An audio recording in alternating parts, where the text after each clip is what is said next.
తీసుకుందమా రక్తం దానమిచ్చి తోటి వారిని ఆదుకుందమా. రక్తదాన అవసరాలు తీసుకుందమా, రక్తం దానమిచ్చి తోటి వారిని ఆదుకుందమా. రక్తదానం అంటే మరో ప్రాణదానమే, మనిషిగా పుట్టినాం గనుక మన జన్మధన్యమే. రక్తదాన అవసరాలు తెలుసుకుందమా, రక్తం దానమిచ్చి తోటి వారిని ఆదుకుందమా.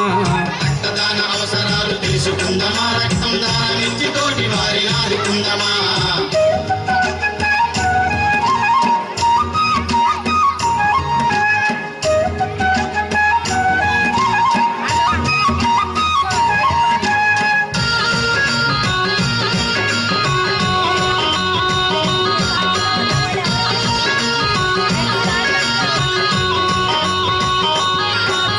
పదహారు నిండకుండా పెళ్లి చేసినాం, ఏడాదైన దాటకుండా తల్లిగా చూసాం.